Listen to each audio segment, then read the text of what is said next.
ಓಂ ಶಾಂತಿ. ತಾರೀಕು 12/1/2025. ಅವ್ಯಕ್ತ ಬಾಬ್ದಾದ ರಿವೈಸ್ ತಾರೀಕು 15/11/2003.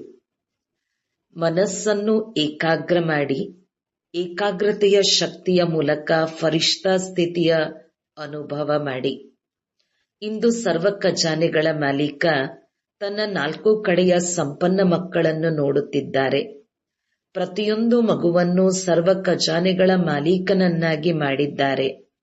ಎಲ್ಲರಿಗೂ ಇಂತಹ ಖಜಾನೆಯು ಸಿಕ್ಕಿದೆ ಅಂದಾಗ ಇದನ್ನು ಮತ್ಯಾರೂ ಕೊಡಲು ಸಾಧ್ಯವಿಲ್ಲ. ಆದ್ದರಿಂದ ಪ್ರತಿಯೊಬ್ಬರೂ ಸ್ವಯಂವನ್ನು ಖಜಾನೆಗಳಿಂದ ಸಂಪನ್ನತೆಯ ಅನುಭವವನ್ನು ಮಾಡುತ್ತೀರಾ?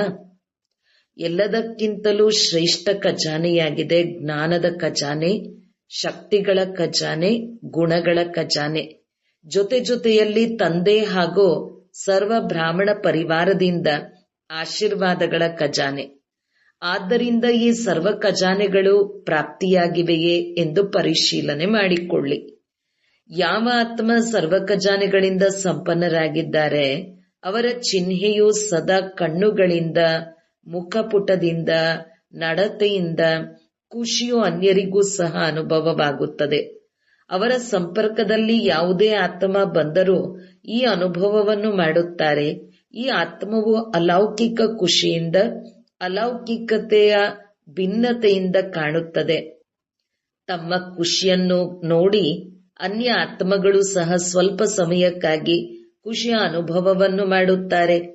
ಹೇಗೆ ನೀವು ಬ್ರಾಹ್ಮಣ ಆತ್ಮಗಳ ಶ್ವೇತ ವಸ್ತ್ರ ಎಲ್ಲರಿಗೂ ಎಷ್ಟೊಂದು ಭಿನ್ನ ಮತ್ತು ಪ್ರಿಯವೆನಿಸುತ್ತದೆ.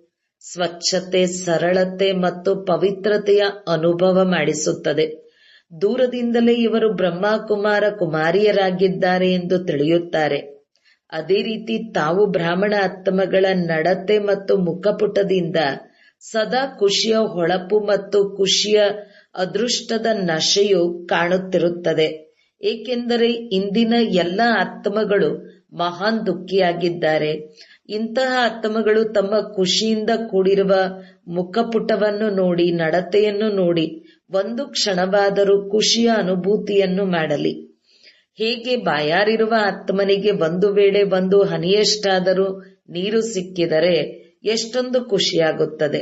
ಹಾಗೆಯೇ ನಿಮ್ಮ ಖುಷಿಯ ಆಶ್ರಯ ಬಾಯಾರಿರುವ ಆತ್ಮಗಳಿಗೆ ಬಹಳ ಅವಶ್ಯಕತೆ ಇದೆ. ಈ ರೀತಿ ಸರ್ವ ಖಜಾನೆಗಳಿಂದ ಸದಾ ಸಂಪನ್ನರಾಗಿದ್ದೀರಾ? ಪ್ರತಿಯೊಬ್ಬ ಬ್ರಾಹ್ಮಣ ಆತ್ಮನು ಸ್ವಯಂವನ್ನು ಸರ್ವ ಖಜಾನೆಯಿಂದ ಸಂಪನ್ನತೆಯ ಅನುಭವವನ್ನು ಸದಾ ಮಾಡುತ್ತೀರಾ ಅಥವಾ ಒಮ್ಮೊಮ್ಮೆ ಮಾಡುತ್ತೀರಾ? ಖಜಾನೆಯಂತೂ ಅವಿನಾಶಿಯಾಗಿದೆ. ನೀಡುವಂತಹ ದಾತನೂ ಸಹ ಅವಿನಾಶಿಯಾಗಿದ್ದಾರೆ. ಅಂದಾಗ ತಮ್ಮ ಸಂಪನ್ನತೆಯು ಸದಾ ಅವಿನಾಶಿಯಾಗಿರಬೇಕಾಗಿದೆ.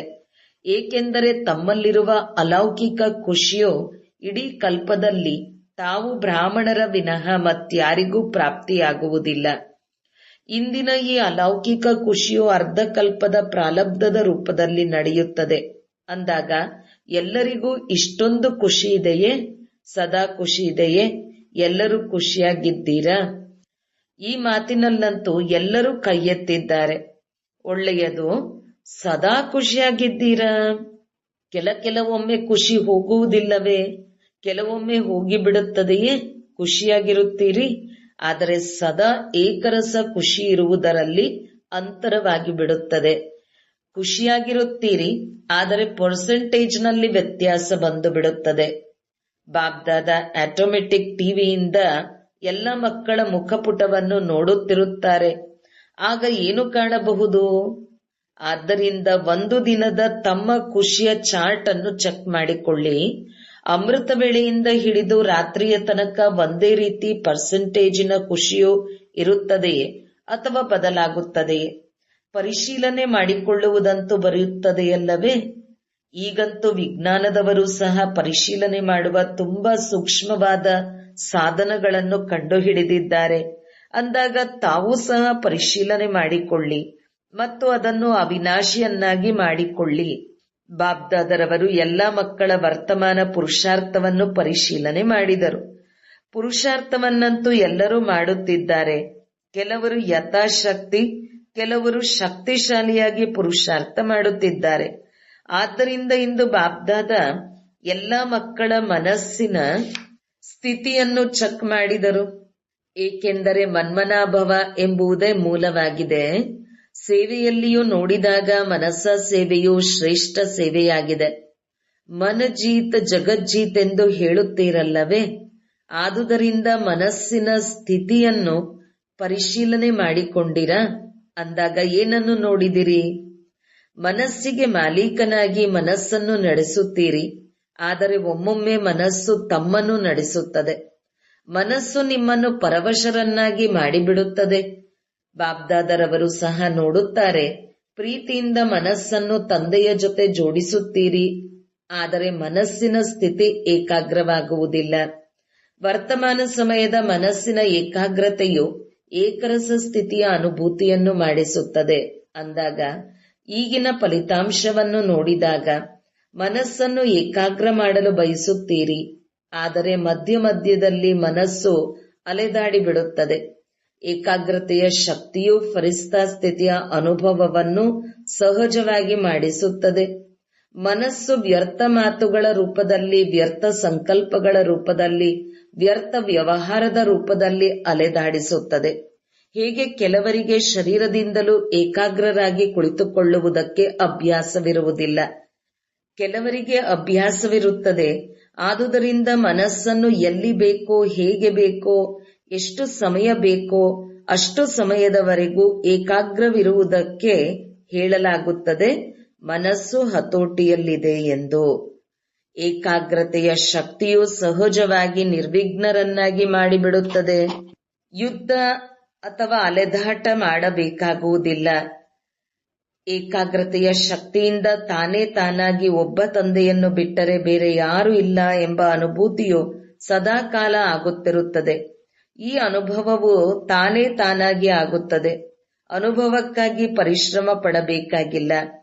ಏಕಾಗ್ರತೆಯ ಶಕ್ತಿಯಿಂದ ಸ್ವತಃವಾಗಿ ಏಕರಸ ಫರಿಷ್ಠಾ ಸ್ವರೂಪದ ಅನುಭೂತಿಯಾಗುತ್ತದೆ. ಬ್ರಹ್ಮ ತಂದೆಯ ಜೊತೆ ಪ್ರೀತಿ ಇದೆಯಲ್ಲವೇ?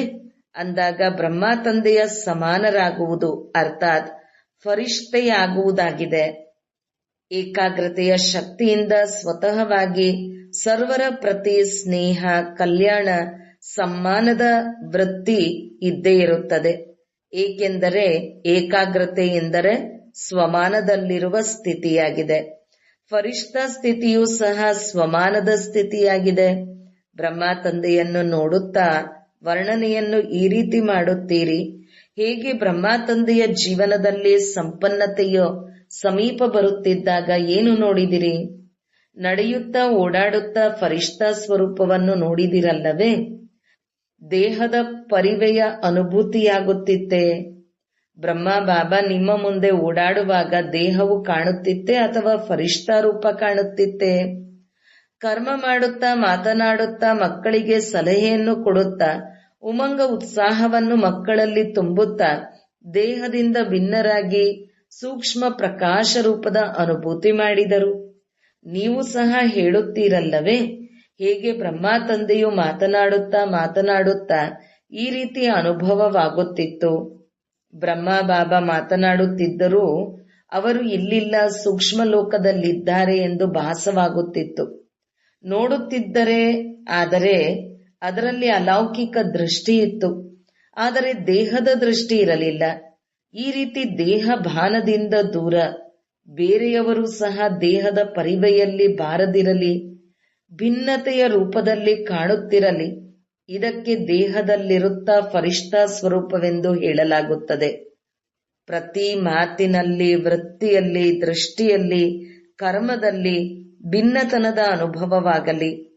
ಇವರು ಮಾತನಾಡುತ್ತಿದ್ದಾರೆ, ಆದರೆ ಭಿನ್ನ ನ್ಯಾರ ಪ್ಯಾರ ಅನುಭವವಾಗುತ್ತದೆ. ಆತ್ಮಿಕ ರೀತಿಯ ಅನುಭವವಾಗುತ್ತಿರುತ್ತದೆ. ಈ ರೀತಿ ಫರಿಷ್ಠಾತನದ ಅನುಭೂತಿ ಸ್ವಯಂ ತಾವು ಮಾಡಿ ಮತ್ತು ಅನ್ಯರಿಗೂ ಮಾಡಿಸಿ. ಏಕೆಂದರೆ ಫರಿಷ್ಠೆಯಾಗದೆ ದೇವತೆಗಳಾಗುವುದಿಲ್ಲ. ಫರಿಷ್ಠಾಸೋ ದೇವತೆಯಾಗುವುದು. ಅಂದಾಗ ನಂಬರ್ 1 ಬ್ರಹ್ಮ ತಂದೆಯ ಆತ್ಮನು ಪ್ರತ್ಯಕ್ಷ ಸಾಕಾರ ರೂಪದಲ್ಲಿಯೂ ಸಹ ಫರಿಷ್ಠಾ ರೂಪವನ್ನು ಅನುಭವವನ್ನು ಮಾಡಿಸಿದರು ಮತ್ತು ಫರಿಷ್ಠೆ ಆಗಿಬಿಟ್ಟರು. ಆ ಫರಿಷ್ಠಾ ಸ್ವರೂಪದೊಂದಿಗೆ ತಾವೆಲ್ಲರೂ ಸಹ ಸೂಕ್ಷ್ಮ ದೇವತೆಗಳಿಗೆ ಪರಮಧಾಮದಲ್ಲಿ ಹಿಂತಿರುಗಿ ಹೋಗಬೇಕು. ಅದಕ್ಕಾಗಿ ಮನಸ್ಸಿನ ಏಕಾಗ್ರತೆಯ ಕಡೆ ಗಮನ ಕೊಡಬೇಕು. ನಿಮ್ಮ ಆದೇಶದಂತೆ ಮನಸ್ಸನ್ನು ನಡೆಸಿ. ಮಾಡುವುದಾದರೆ ಮನಸ್ಸಿನ ಮೂಲಕ ಕರ್ಮವನ್ನು ಮಾಡಿ. ಕರ್ಮ ಮಾಡಬಾರದೆಂದ ಮೇಲೆ ಮನಸ್ಸು ಮಾಡು ಎಂದು ಹೇಳಿದರೆ ಇದು ಮಾಲೀಕತನವಲ್ಲ. ಈಗಂತೂ ಕೆಲವು ಮಕ್ಕಳು ಈ ರೀತಿ ಹೇಳುತ್ತಾರೆ, ನಾವು ಇಷ್ಟಪಡುವುದಿಲ್ಲ, ಆದರೆ ಆಗಿ ಹೋಯಿತು. ನಾವು ಅಂದುಕೊಂಡಿರಲಿಲ್ಲ, ಆದರೆ ಆಗಿ ಹೋಯಿತು. ಇದಾಗಿದೆ ಮನಸ್ಸಿಗೆ ವಶೀಭೂತರಾಗುವ ಸ್ಥಿತಿ ಎಂದು ಹೇಳಲಾಗುತ್ತದೆ. ಇಂತಹ ಸ್ಥಿತಿ ಅಥವಾ ಅನುಭವ ಇಷ್ಟ ಆಗುವುದಿಲ್ಲ ಅಲ್ಲವೇ? ಆದುದರಿಂದ ಬ್ರಹ್ಮ ತಂದೆಯನ್ನು ಅನುಕರಣೆ ಮಾಡಿ. ಬ್ರಹ್ಮ ತಂದೆಯ ಮುಂದೆ ನಿಂತುಕೊಂಡಾಗ ಏನು ಅನುಭವವಾಗುತ್ತಿತ್ತು?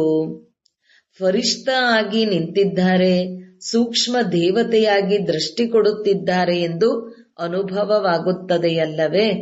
ಆದ್ದರಿಂದ ಮನಸ್ಸಿನ ಏಕಾಗ್ರತಾ ಶಕ್ತಿಯು ಸಹಜವಾಗಿ ಫರಿಷ್ಠೆಯನ್ನಾಗಿ ಮಾಡುತ್ತದೆ. ಬ್ರಹ್ಮ ತಂದೆಯೂ ಸಹ ಮಕ್ಕಳಿಗೆ ಸಮಾನರಾಗಿ ಎಂದು ಹೇಳುತ್ತಾರೆ. ಶಿವ ತಂದೆಯು ನಿರಾಕಾರಿಯಾಗಿ ಎಂದು ಹೇಳುತ್ತಾರೆ. ಬ್ರಹ್ಮ ತಂದೆಯು ಸೂಕ್ಷ್ಮ ದೇವತೆಯಾಗಿ ಎಂದು ಹೇಳುತ್ತಾರೆ. ಅಂದ ಮೇಲೆ ಏನು ಯೋಚಿಸಿದಿರಿ? ಆದರೆ ಫಲಿತಾಂಶದಲ್ಲಿ ಏನು ನೋಡಲಾಯಿತು? ಮನಸ್ಸಿನ ಏಕಾಗ್ರತೆ ಕಡಿಮೆ ಇದೆ. ಮಧ್ಯ ಮಧ್ಯದಲ್ಲಿ ಮನಸ್ಸು ಅಲೆದಾಡುತ್ತದೆ. ಎಲ್ಲಿಗೆ ಹೋಗಬಾರದೆಯೋ ಅಲ್ಲಿಗೆ ಹೋಗುತ್ತದೆ ಅಂದಾಗ ಅದಕ್ಕೆ ಏನು ಹೇಳಲಾಗುತ್ತದೆ?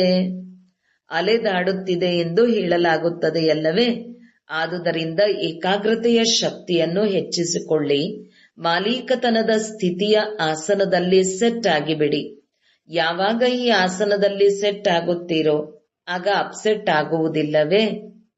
ಆಗ ಅಪ್ಸೆಟ್ ಆಗುವುದಿಲ್ಲ. ಯಾವಾಗ ಸೆಟ್ ಆಗುವುದಿಲ್ಲ, ಅಪ್ಸೆಟ್ ಆಗುತ್ತೀರಿ. ಆದ್ದರಿಂದ ಭಿನ್ನ ಭಿನ್ನವಾದ ಶ್ರೇಷ್ಠ ಸ್ಥಿತಿಯ ಆಸನದಲ್ಲಿ ಸೆಟ್ ಆಗಿ ಆಗ ಇದಕ್ಕೆ ಏಕಾಗ್ರತೆಯ ಶಕ್ತಿ ಎಂದು ಹೇಳಲಾಗುತ್ತದೆ. ಸರಿ ಇದೆ ಅಲ್ಲವೇ? ಅಂದಾಗ ಬ್ರಹ್ಮ ತಂದೆಯ ಜೊತೆ ಪ್ರೀತಿ ಇದೆ ಅಲ್ಲವೇ? ಎಷ್ಟು ಪ್ರೀತಿ ಇದೆ? ಎಷ್ಟಿದೆ? ಬಹಳ ಇದೆ. ಬಹಳ ಪ್ರೀತಿ ಇದೆ. ಬ್ರಹ್ಮ ತಂದೆಯ ಜೊತೆ ಪ್ರೀತಿಗೆ ರಿಟರ್ನ್ ಏನು ಕೊಡುತ್ತೀರಿ? ಬ್ರಹ್ಮ ತಂದೆಗೂ ನಿಮ್ಮ ಮೇಲೆ ಪ್ರೀತಿ ಇದೆ, ಆದುದರಿಂದ ನಿಮಗೂ ಪ್ರೀತಿ ಇದೆ ಅಲ್ಲವೇ?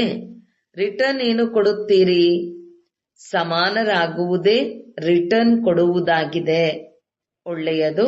ಡಬಲ್ ವಿದೇಶಿ ಮಕ್ಕಳು ಸಹ ಬಂದಿದ್ದಾರೆ. ಡಬಲ್ ವಿದೇಶಿಗಳಿಂದ ಮಧುಬನದ ಶೃಂಗಾರವಾಗಿ ಬಿಡುತ್ತದೆ. ಇದು ಚೆನ್ನಾಗಿದೆ, ಅಂತಾರಾಷ್ಟ್ರೀಯವಾಗಿ ಬಿಡುತ್ತದೆಯಲ್ಲವೇ? ನೋಡಿ, ಮಧುಬನದಲ್ಲಿಯೂ ವರ್ಗೀಕರಣದ ಸೇವೆ ನಡೆಯುತ್ತಿದೆ. ಇದರಿಂದ ಸಮಾಚಾರವು 4 ಕಡೆಯೂ ಹರಡುತ್ತದೆ. ನೀವು ನೋಡುತ್ತಿದ್ದೀರಿ, ಯಾವಾಗಿನಿಂದ ವರ್ಗೀಕರಣದ ಸೇವೆ ಪ್ರಾರಂಭವಾಯಿತೋ ಆಗಿನಿಂದ ಗಣ್ಯ ವ್ಯಕ್ತಿಗಳಿಗೆ ಸಂದೇಶ ಹೆಚ್ಚಾಗಿ ತಲುಪಿದೆ. ವಿಐಪಿಗಳ ಮಾತಂತೂ ಬಿಡಿ, ಅವರಿಗೆ ಸಮಯವೆಲ್ಲಿದೆ? ಹಾಗೆಯೇ ದೊಡ್ಡ ದೊಡ್ಡ ಕಾರ್ಯಕ್ರಮಗಳನ್ನು ಮಾಡಿದ್ದೀರಿ, ಅದರಿಂದಲೂ ಸಂದೇಶ ತಲುಪುತ್ತದೆ. ಈಗ ದೆಹಲಿ ಮತ್ತು ಕಲ್ಕತ್ತಾದಲ್ಲಿ ಕಾರ್ಯಕ್ರಮಗಳನ್ನು ಮಾಡುತ್ತಿದ್ದೀರಲ್ಲವೇ? ಒಳ್ಳೆಯ ಪ್ಲಾನ್ ಮಾಡುತ್ತಿದ್ದೀರಿ, ಉತ್ತಮವಾದ ಶ್ರಮ ಪಡುತ್ತಿದ್ದೀರಿ. ಬಾಬ್ದಾದರವರ ಬಳಿಗೆ ಎಲ್ಲಾ ಸಮಾಚಾರಗಳು ತಲುಪುತ್ತಿರುತ್ತದೆ. ಹಾಗೆಯೇ ದೆಹಲಿಯಿಂದ ವಿದೇಶದವರಿಗೂ ಸಂದೇಶ ತಲುಪಬೇಕಾಗಿದೆ. ಮಾಧ್ಯಮ ವರ್ಗದವರು, ಮೀಡಿಯಾ ಏನು ಮಾಡುತ್ತೀರಿ? ಕೇವಲ ಭಾರತದವರಿಗೂ ತಲುಪಿಸುತ್ತಿದ್ದೀರಾ? ವಿದೇಶದಿಂದ ದೆಹಲಿಯಲ್ಲಿ ಇಂತಹ ಕಾರ್ಯಕ್ರಮವಾಯಿತು, ಕಲ್ಕತ್ತಾದಲ್ಲಿ ಇಂತಹ ಕಾರ್ಯಕ್ರಮವಾಯಿತು ಎಂಬ ಸಂದೇಶವು ಭಾರತಕ್ಕೆ ತಲುಪಬೇಕು. ಅಲ್ಲಿ ಇಲ್ಲಿಯ ತಂದೆಯ ಸೇವೆಯ ಸಂದೇಶವು ತಲುಪುತ್ತಿದೆ ಎಂದು ಭಾರತಕ್ಕೆ ಬರಲಿ. ಕಾರ್ಯಕ್ರಮವು ಭಾರತದಲ್ಲಾಗಲಿ ಹಾಗೂ ಭಾರತದ ಸೇವಾ ಸಮಾಚಾರವು ವಿದೇಶದ ಸಮಾಚಾರ ಪತ್ರಗಳಿಂದ ಭಾರತಕ್ಕೆ ತಲುಪಲಿ. ಆಗ ಸಂದೇಶವು ಹರಡುತ್ತದೆ. ಭಾರತದಿಂದ ತಂದೆಯ ಸಂದೇಶವು ವಿದೇಶಕ್ಕೆ ತಲುಪಲಿ. ಹಾಗೆಯೇ ವಿದೇಶದಿಂದ ತಂದೆಯ ಸಂದೇಶವು ಭಾರತಕ್ಕೆ ತಲುಪಲಿ. ಆಗ ತುಂಬಾ ಪ್ರಭಾವವಿರುತ್ತದೆ. ಚೆನ್ನಾಗಿದೆ. ಏನೆಲ್ಲ ಕಾರ್ಯಕ್ರಮಗಳನ್ನು ಮಾಡುತ್ತಿದ್ದೀರಿ, ಚೆನ್ನಾಗಿ ಮಾಡುತ್ತಿದ್ದೀರಿ. ಬಾಬ್ದಾದರವರು ಸಹ ದೆಹಲಿಯವರೆಗೂ ಪ್ರೀತಿಯ ಪರಿಶ್ರಮಕ್ಕೆ ಅಭಿನಂದನೆಗಳನ್ನು ನೀಡುತ್ತಿದ್ದಾರೆ. ಕಲ್ಕತ್ತಾದವರಿಗೂ ಸಹ ಮೊದಲೇ ಶುಭಾಶಯಗಳು ಸ್ವೀಕಾರವಾಗಲಿ, ಏಕೆಂದರೆ ಸಹಯೋಗ, ಸ್ನೇಹ ಮತ್ತು ಧೈರ್ಯ ಯಾವಾಗ ಈ ಮೂರು ಮಾತುಗಳು ಒಂದು ಕಡೆ ಸೇರುತ್ತದೆಯೋ ಆಗ ಬಾಬಾರವರ ಸಂದೇಶವು ಜೋರಾಗಿ ತಲುಪುತ್ತದೆ. ಬಾಬಾರವರ ಸಂದೇಶದ ಕೂಗು ತಲುಪಲೇಬೇಕು. ಏಕೆ ತಲುಪುವುದಿಲ್ಲ? ಈ ಮಾಧ್ಯಮದವರು ಈ ಕಮಾಲ್ ಮಾಡಬೇಕು. ನಾವೆಲ್ಲ ಟಿವಿಯಲ್ಲಿ ನೋಡಿದೆವು, ಇದು ಬಂದಿತ್ತು ಎಂದರಷ್ಟೇ ಸಾಲದು. ಅದಂತೂ ಭಾರತದಲ್ಲಿ ಮಾತ್ರ ಬರುತ್ತಿದೆ. ಈಗ ಇನ್ನು ವಿದೇಶದವರಿಗೂ ತಲುಪಿಸಿ.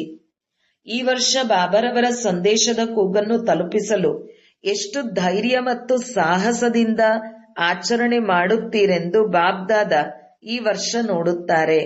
ಡಬಲ್ ವಿದೇಶಿಯರಿಗೆ ಬಹಳ ಉಮಂಗವಿದೆ ಎಂದು ಬಾಬ್ದಾದರವರಿಗೆ ಸಮಾಚಾರ ಸಿಕ್ಕಿದೆ. ಇದೆಯಲ್ಲವೇ? ಚೆನ್ನಾಗಿದೆ. ಪರಸ್ಪರ ಒಬ್ಬರನ್ನೊಬ್ಬರು ನೋಡಿ ಉಮಂಗ ಬರುತ್ತದೆ. ಓಟೇಸೋ ಬ್ರಹ್ಮ ಬಾಪ್ ಸಮಾನ್, ಬ್ರಹ್ಮ ತಂದೆಯ ಸಮಾನ ನಂಬರ್ 1. ಚೆನ್ನಾಗಿದೆ. ಆದುದರಿಂದ ದಾದೀಜಿಯವರಿಗೂ ಈ ಸಂಕಲ್ಪ ಬರುತ್ತದೆ. ದಾದೀಜಿಯವರಿಗೂ ಸಹ ಸೇವೆಯಲ್ಲಿ ನಿರತವಾಗಿರುವ ವಿಧಿ ಇಷ್ಟವಾಗುತ್ತದೆ. ಚೆನ್ನಾಗಿದೆ. ನಿಮಿತ್ತರಾಗಿದ್ದೀರಲ್ಲವೇ? ಒಳ್ಳೆಯದು. ಎಲ್ಲರೂ ಹಾರುವ ಕಲೆ ಉಳ್ಳವರಾಗಿದ್ದೀರಿ ಅಲ್ಲವೇ? ಹಾರುವ ಕಲೆಯು ಅತಿ ವೇಗದ ಕಲೆಯಾಗಿದೆ. ನಡೆಯುವ ಕಲೆ, ಏರುವ ಕಲೆಯು ತೀವ್ರ ವೇಗದ್ದಾಗಿಲ್ಲ. ಹಾರುವ ಕಲೆಯು ತೀವ್ರಗತಿಯ ಕಲೆಯೂ ಆಗಿದೆ ಹಾಗೂ ಪ್ರಥಮ ಸ್ಥಾನದಲ್ಲಿ ತರುವ ಕಲೆಯೂ ಆಗಿದೆ. ಒಳ್ಳೆಯದು. ಮಾತೆಯರು ಏನು ಮಾಡುತ್ತೀರಿ? ಮಾತೆಯರು ತಮ್ಮ ಸ್ನೇಹಿತರನ್ನು ಜಾಗೃತ ಮಾಡಿ. ಕಡಿಮೆ ಎಂದರೆ ಕಡಿಮೆ. ಯಾವ ಮಾತೆಯರೂ ಸಹ ನನಗೆ ಗೊತ್ತಿಲ್ಲವೆಂದು ದೂರು ಕೊಡಬಾರದು. ಮಾತೆಯರ ಸಂಖ್ಯೆಯು ಸದಾ ಹೆಚ್ಚಾಗಿರುತ್ತದೆ. ಅದು ಬಾಬ್ದಾದರವರಿಗೂ ಖುಷಿಯಾಗುತ್ತದೆ. ಹಾಗೂ ಈ ಗ್ರೂಪ್ನಲ್ಲಿ ಎಲ್ಲರೂ ಹೆಚ್ಚಿನ ಸಂಖ್ಯೆಯಲ್ಲಿ ಬಂದಿದ್ದಾರೆ. ಮಾತೆಯರು, ಅಣ್ಣಂದಿರು, ಕುಮಾರರು. ಈ ಗ್ರೂಪ್ನಲ್ಲಿ ಕುಮಾರರ ಸಂಖ್ಯೆಯೂ ಹೆಚ್ಚಾಗಿದೆ.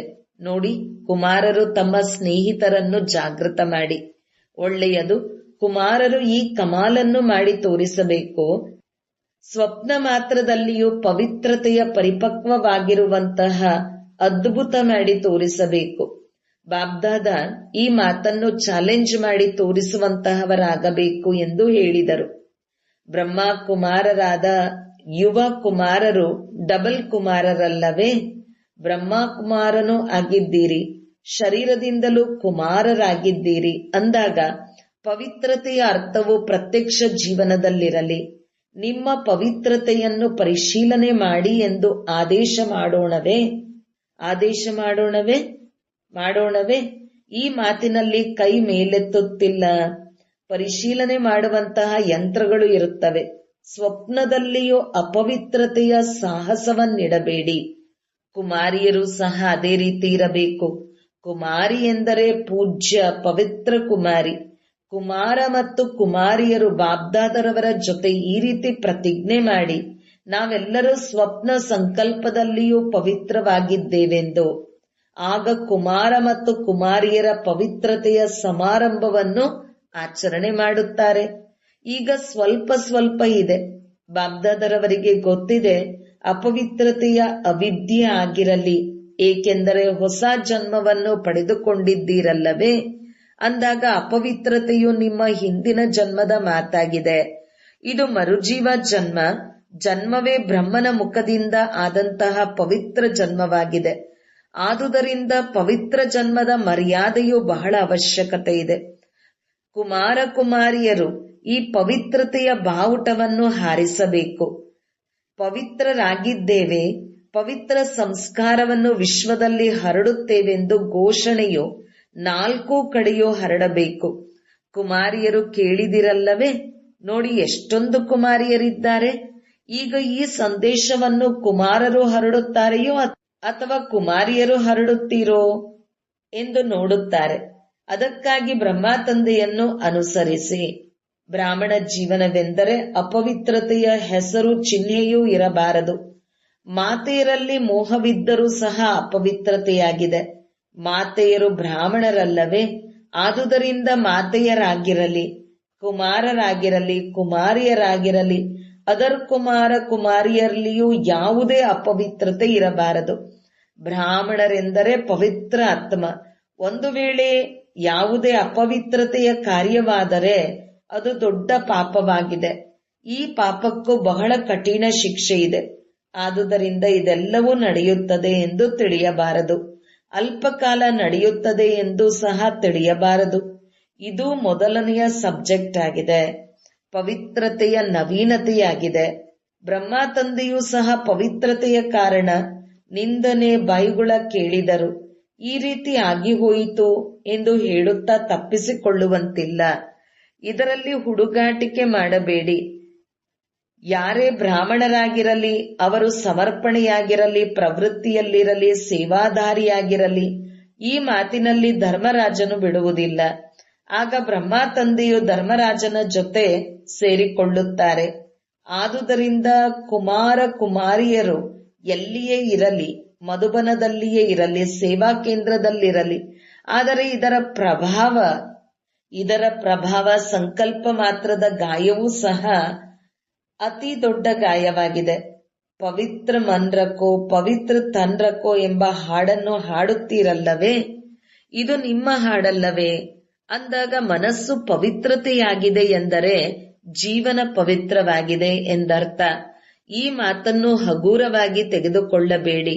ಸ್ವಲ್ಪ ಆಗಿಬಿಟ್ಟರೆ ಏನಾಯಿತು? ಅದು ಸ್ವಲ್ಪವಲ್ಲ, ತುಂಬಾ ಆಗಿದೆ. ಬಾಬ್ದಾದ ಗಂಭೀರ ರೂಪದಲ್ಲಿ ಸೂಚನೆ ಕೊಡುತ್ತಿದ್ದಾರೆ ಅಂದಾಗ ಈ ಮಾತಿನಲ್ಲಿ ಯಾರೂ ತಪ್ಪಿಸಿಕೊಳ್ಳಲು ಸಾಧ್ಯವಿಲ್ಲ. ಈ ಲೆಕ್ಕಾಚಾರವನ್ನು ಯಾರೇ ಆಗಿರಲಿ ಚೆನ್ನಾಗಿ ತೆಗೆದುಕೊಳ್ಳುತ್ತಾರೆ. ಎಚ್ಚರಿಕೆಯಿಂದಿರಿ, ಗಮನವಿರಲಿ. ಎಲ್ಲರೂ ಗಮನ ಕೊಟ್ಟು ಕೇಳಿದಿರಾ? 2 ಕಿವಿಗಳನ್ನು ತೆರೆದು ಕೇಳಿ. ಅಪವಿತ್ರತೆಯು ವೃತ್ತಿಯಲ್ಲಿಯೂ ದೃಷ್ಟಿಯಲ್ಲಿಯೂ ಸಹ ಸ್ಪರ್ಶವಾಗಬಾರದು. ಸಂಕಲ್ಪದಲ್ಲಿ ಇಲ್ಲವೆಂದಾಗ ವೃತ್ತಿ ದೃಷ್ಟಿ ಹೇಗಿರುತ್ತದೆ? ಏಕೆಂದರೆ ಸಂಪೂರ್ಣ ಪವಿತ್ರವಾಗುವಂತಹ ಸಮಯವು ಸಮೀಪಕ್ಕೆ ಬರುತ್ತಾ ಇದೆ. ಪವಿತ್ರತೆಯ ಮಾತಿನಲ್ಲಿ ಈ ರೀತಿಯ ಅಪವಿತ್ರತೆಯೂ ಸಹ ಸಂಪೂರ್ಣ ಬಿಳಿಯ ಕಾಗದದ ಮೇಲೆ ಕಪ್ಪು ಕಲೆಯಾಗಿದೆ. ಒಳ್ಳೆಯದು. ಎಲ್ಲರೂ ಎಲ್ಲಾ ಕಡೆಯಿಂದ ಬಂದಿದ್ದೀರಿ. ಎಲ್ಲಾ ಕಡೆಯಿಂದ ಬಂದಿರುವಂತಹ ಮಕ್ಕಳಿಗೆ ಶುಭಾಶಯಗಳು. ಒಳ್ಳೆಯದು. ಮನಸ್ಸನ್ನು ಆದೇಶದ ಪ್ರಮಾಣ ನಡೆಸಿ 1 ಸೆಕೆಂಡಿನಲ್ಲಿ ಎಲ್ಲಿ ಬೇಕೋ ಮನಸ್ಸು ಅಲ್ಲಿ ಏಕಾಗ್ರವಾಗಬೇಕು. ಈ ಎಕ್ಸರ್ಸೈಸ್ ಮಾಡಿ. ಒಳ್ಳೆಯದು. ಬಹಳಷ್ಟು ಸ್ಥಾನದಲ್ಲಿ ಮಕ್ಕಳು ಕೇಳುತ್ತಿದ್ದಾರೆ, ಕೆಲವು ಸ್ಥಾನದಲ್ಲಿ ನೆನಪು ಮಾಡುತ್ತಿದ್ದಾರೆ, ಕೇಳುತ್ತಲೂ ಇದ್ದಾರೆ. ಇದನ್ನು ಕೇಳಿ ಖುಷಿಯಾಗುತ್ತಿದೆ. ವಿಜ್ಞಾನದ ಈ ಸಾಧನಗಳು ವಾಸ್ತವಿಕವಾಗಿ ನಿಮ್ಮ ಸುಖಕ್ಕಾಗಿಯೇ ಇದೆ. 4 ಕಡೆಯ ಸರ್ವ ಖಜಾನೆಗಳಿಂದ ಸದಾ ಸಂಪನ್ನ ಮಕ್ಕಳಿಗೆ ಸದಾ ಖುಷಿಯ ಅದೃಷ್ಟವುಳ್ಳ, ಖುಷಿಯಿಂದ ಹರಡಿರುವ ಮುಖಪುಟ ಹಾಗೂ ನಡತೆಯಿಂದ ಖುಷಿಯ ಆಶ್ರಯವನ್ನು ಕೊಡುವಂತಹ ವಿಶ್ವ ಕಲ್ಯಾಣಕಾರಿ ಮಕ್ಕಳಿಗೆ ಸದಾ ಮನಸ್ಸಿನ ಮಾಲೀಕರಾಗಿ ಏಕಾಗ್ರತೆಯ ಶಕ್ತಿಯ ಮೂಲಕ ಮನಸ್ಸನ್ನು ಕಂಟ್ರೋಲ್ ಮಾಡುವಂತಹ ಮನಜೀತ್ ಜಗಜ್ಜೀತ್ ಮಕ್ಕಳಿಗೆ ಸದಾ ಬ್ರಾಹ್ಮಣ ಜೀವನದ ವಿಶೇಷತೆ, ಪವಿತ್ರತೆಯ ವ್ಯಕ್ತಿತ್ವವುಳ್ಳಂತಹ ಶ್ರೇಷ್ಠ ಬ್ರಾಹ್ಮಣ ಆತ್ಮ ಸದಾ ಡಬಲ್ ಲೈಟ್ ಆಗಿ ಫರಿಷ್ಠಾ ಜೀವನದಲ್ಲಿ ಬ್ರಹ್ಮ ತಂದೆಯನ್ನು ಅನುಸರಿಸುವಂತಹವರಿಗೆ, ಇಂತಹ ಬ್ರಹ್ಮ ತಂದೆಯ ಸಮಾನ ಮಕ್ಕಳಿಗೆ ಬಾಬ್ದಾದರವರ ನೆನಪು, ಪ್ರೀತಿ ಹಾಗೂ ನಮಸ್ತೆ. 4 ಕಡೆಯಲ್ಲಿ ಕೇಳುವಂತಹವರು, ನೆನಪು ಮಾಡುವಂತಹ ಸರ್ವ ಮಕ್ಕಳಿಗೂ ಸಹ ಬಹಳ ಬಹಳ ಬಹಳ ಹೃದಯಪೂರ್ವಕ ಆಶೀರ್ವಾದದೊಂದಿಗೆ ನೆನಪು, ಪ್ರೀತಿ ಹಾಗೂ ಸರ್ವರಿಗೂ ನಮಸ್ತೆ. ವರದಾನ: ಸಾಕಾರ ತಂದೆಯನ್ನು ಫಾಲೋ ಮಾಡಿ ನಂಬರ್ 1 ಪಡೆದುಕೊಳ್ಳುವಂತಹ ಸಂಪೂರ್ಣ ಫರಿಷ್ಠಾ ಭವ. ನಂಬರ್ 1 ಬರುವ ಸಹಜ ಸಾಧನವಾಗಿದೆ. ಯಾರು ನಂಬರ್ 1 ಬ್ರಹ್ಮ ತಂದೆಯಾಗಿದ್ದಾರೆ ಅವರೊಬ್ಬರನ್ನೇ ನೋಡಿರಿ. ಅನೇಕರನ್ನು ನೋಡುವ ಬದಲಾಗಿ ಒಬ್ಬರನ್ನು ನೋಡಿ ಮತ್ತು ಒಬ್ಬರನ್ನು ಫಾಲೋ ಮಾಡಿ. ನಾವೇ ಫರಿಷ್ಠೆಗಳು ಎನ್ನುವ ಮಂತ್ರ ಪಕ್ಕ ಮಾಡಿಕೊಳ್ಳಿ. ಆಗ ಅಂತರ ಅಳಿಸಿ ಹೋಗುವುದು. ಸೈನ್ಸ್ನ ಯಂತ್ರ ತಮ್ಮ ಕೆಲಸ ಮಾಡುವುದು ಆರಂಭ ಮಾಡುವುದು ಮತ್ತು ನೀವು ಸಂಪೂರ್ಣ ಫರಿಷ್ಠೆ ದೇವತೆಯಾಗಿ ಹೊಸ ಪ್ರಪಂಚದಲ್ಲಿ ಅವತರಿತವಾಗುತ್ತೀರ. ಸಂಪೂರ್ಣ ಫರಿಷ್ಠೆಯಾಗಿ ಅರ್ಥಾತ್ ಸಾಕಾರ ತಂದೆಯನ್ನು ಫಾಲೋ ಮಾಡುವುದಾಗಿದೆ. ಸ್ಲೋಗನ್: ಮರ್ಯಾದೆಯ ತ್ಯಾಗದಲ್ಲಿ ಸರ್ವರ ಮಾನನೀಯರಾಗುವುದರ ಭಾಗ್ಯ ಸಮಾವೇಶವಾಗಿದೆ. ತಮ್ಮ ಶಕ್ತಿಶಾಲಿ ಮನಸ್ಸ ಮೂಲಕ ಸಕಾಶನ್ನು ಕೊಡುವ ಸೇವೆಯನ್ನು ಮಾಡಿರಿ. ಹೇಗೆ ಬಾಬ್ದಾದರವರಿಗೆ ದಯೆ ಬರುತ್ತದೆ, ಹಾಗೆಯೇ ನೀವು ಮಕ್ಕಳಿಗೂ ಸಹ ಮಾಸ್ಟರ್ ದಯಾಹೃದಯಿಗಳಾಗಿ ಮನಸ್ಸ ತಮ್ಮ ವೃತ್ತಿಯಿಂದ ವಾಯುಮಂಡಲದ ಮೂಲಕ ಆತ್ಮಗಳಿಗೆ ತಂದೆಯ ಮೂಲಕ ಸಿಕ್ಕಿರುವ ಶಕ್ತಿ ಕೊಡಿ. ಯಾವಾಗ ಸ್ವಲ್ಪ ಸಮಯದಲ್ಲಿ ಇಡೀ ವಿಶ್ವದ ಸೇವೆ ಸಂಪನ್ನ ಮಾಡಬೇಕು. ತತ್ವಗಳ ಸಹಿತ ಎಲ್ಲರನ್ನೂ ಪಾವನರನ್ನಾಗಿ ಮಾಡಬೇಕೆಂದರೆ ತೀವ್ರಗತಿಯ ಸೇವೆಯನ್ನು ಮಾಡಿ. ಓಂ ಶಾಂತಿ.